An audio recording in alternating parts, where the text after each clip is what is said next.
Hello, my lovely lilies. I have a special treat for you tonight. A story of two sisters entitled, My Sister Was Murdered, and She Won't Shut Up About It. I am very honored that Duchess Dark has joined me in the story, so please subscribe and click the notification bell to her channel. Without further ado, close your blinds, dim those lights, cuddle under your favorite blanket, and let's begin.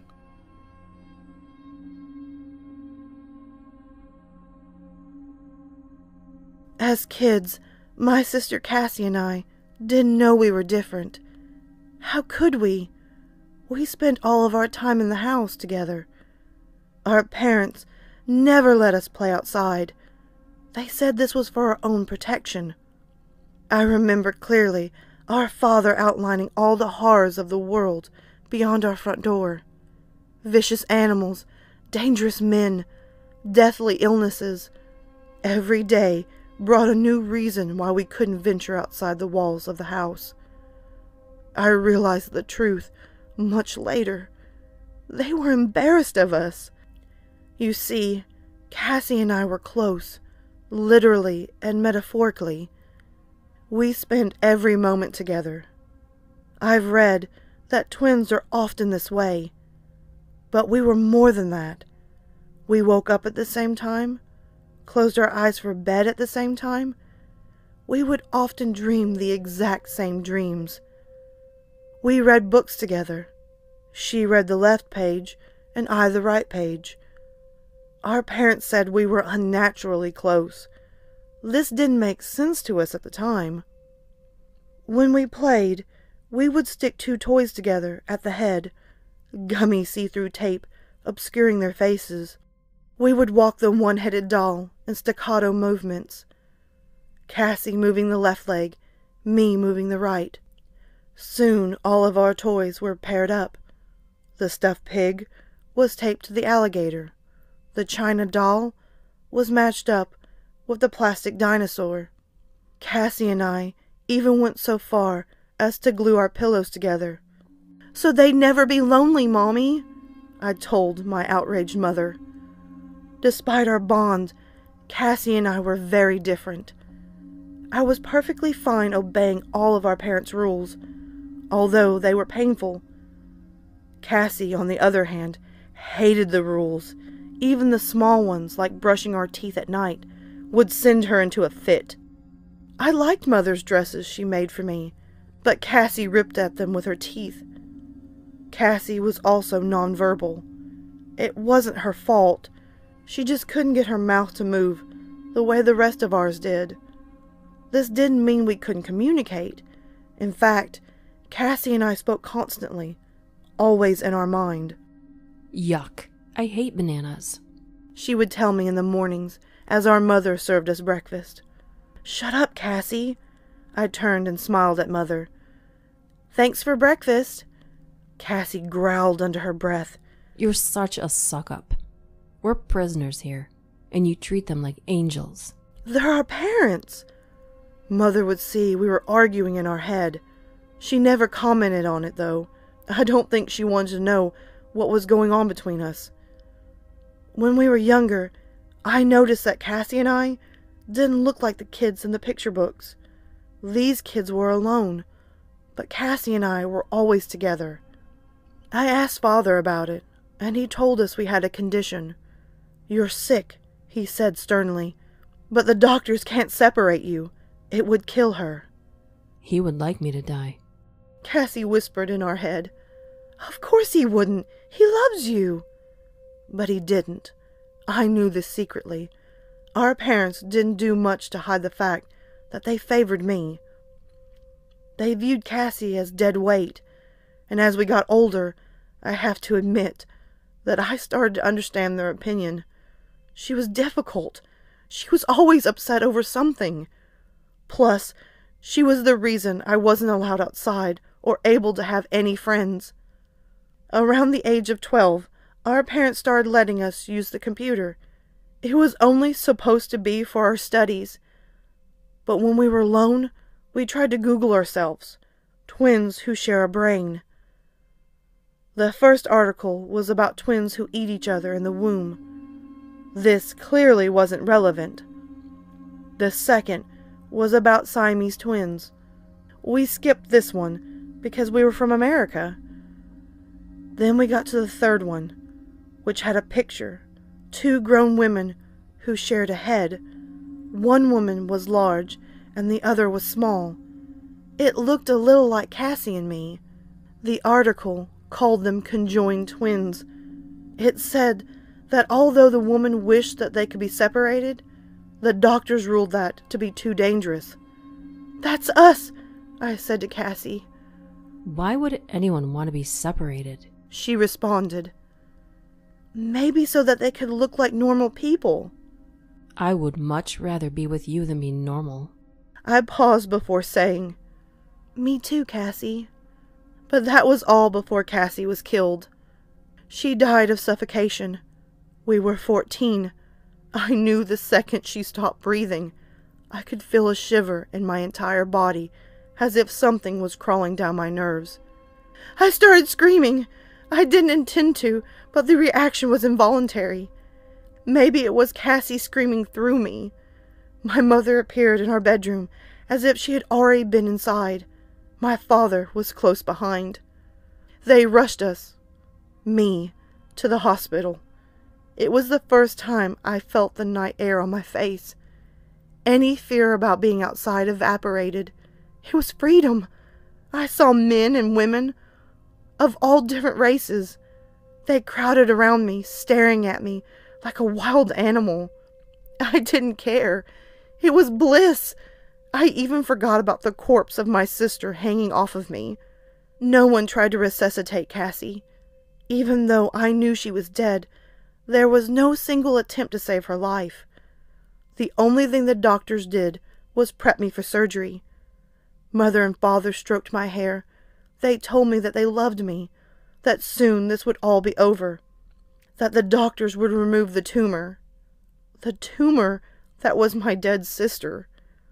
I woke up sometime later with the oddest sensation of weightlessness. My eyes were barely open, but I could see my parents asleep on the nearby couch. I was hooked up to a number of machines. I looked over and realized I was alone. The normal feeling of Cassie's body next to mine was gone. I was in a twin-sized bed. Logically, I knew what happened. Cassie died, and so they removed her from me. But the shock of the lack of her made my heart race. This thing I had secretly wanted, quietly yearned for, was terrifying. I lay back and moved my head around. It was so strange to be able to move freely. There was no extra body to hinder me. Fleetingly, I wonder where her corpse was. Was it lonely? Was I lonely? I lifted my head hesitantly and felt the flesh that had once connected me to Cassie. In its place was a large scar and raised stitches. All that was left of my sister was empty air. It didn't feel real. I had only been conscious for a few minutes, and already panic was setting in. This was a mistake. What happened to Cassie? Where is she? I needed her.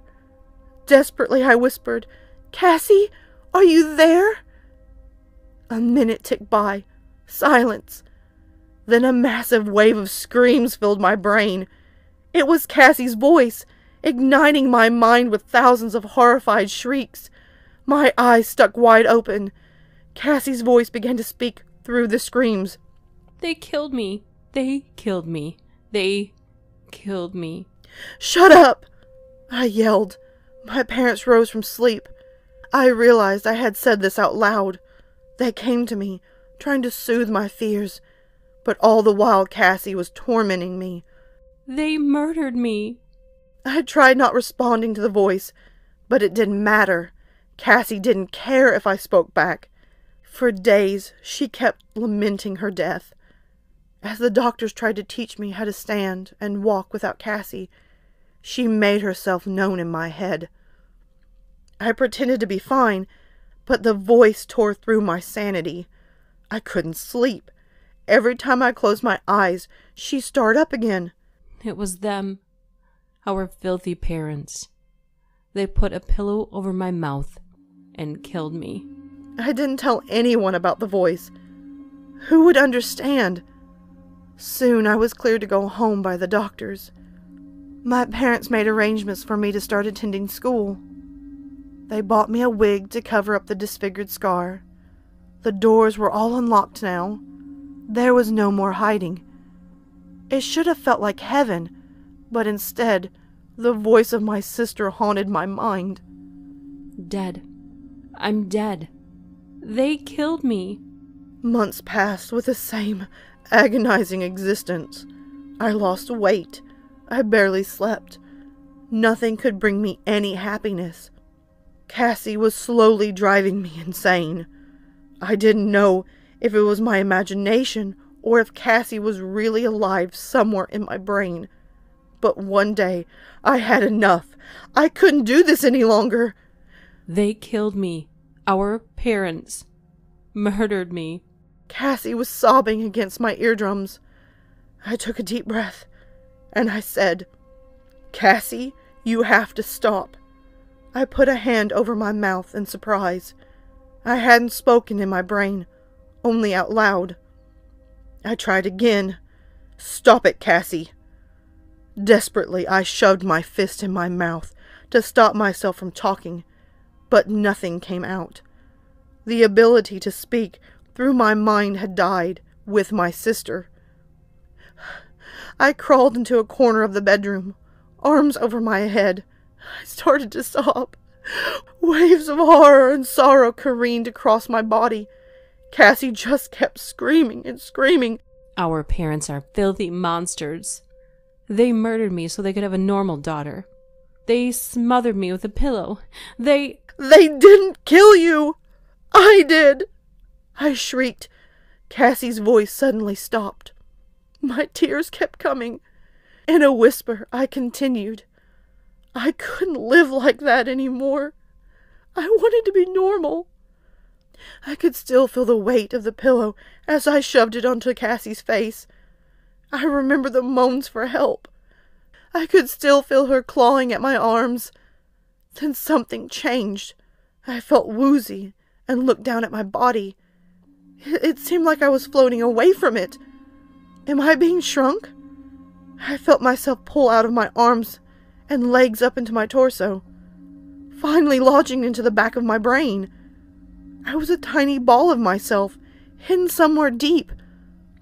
My arm raised slowly. My arm? Her arm? My voice spoke out loud, but it wasn't me talking. Finally, you admit it. Terrified, I tried to call out, "What's going on?" But it was just in my head. Our head. Just because you killed the body doesn't mean we don't still share the brain. My voice came out cracked. I was waiting for you to do it. I knew you would.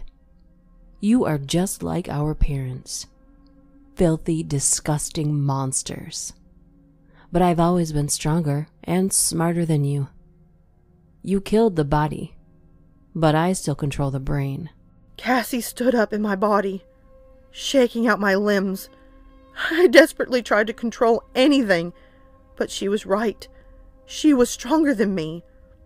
It's strange being able to talk. She said out loud. I like it more than I thought I would.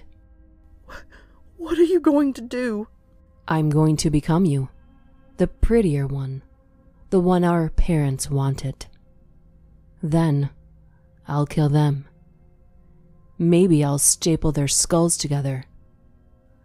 Remember how they hated that when we did that to our toys? And the best part is, I'll still have you stuck there in the back of our brain. She laughed. I always said we'd never be separated. This was 7 years ago. Our parents are long dead now. She never went through with her promise to staple their heads together.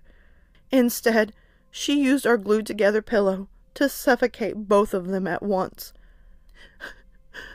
I had to watch, completely helpless. It was my hands over their mouths, just like I did to Cassie. You might wonder why she let me write this. This is supposed to be my confession, one of the ways she can torment me. She allows me to control the body for minutes at a time, giving me a taste of freedom before snatching it back. I should have known. I couldn't ever get rid of her. She's a part of me, and now I am stuck here forever. I wish I had never murdered my sister, but she sure seems happy that I did.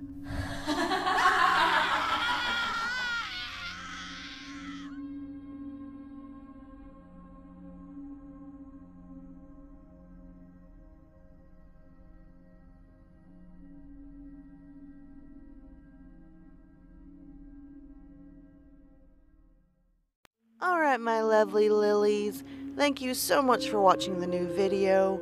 If you can, hit that subscribe and like button, comment below and tell me your thoughts. Also, don't forget to tap the little notification bell so you're always in the know on this channel. As well, guys, you can always find me on Twitter, Instagram, Snapchat, and always you can hit me up in my emails. Feel free to send me your stories, whether they're fiction or totally true. I'm always up for some great stories. And oh, by the way, until next time, sweet dreams.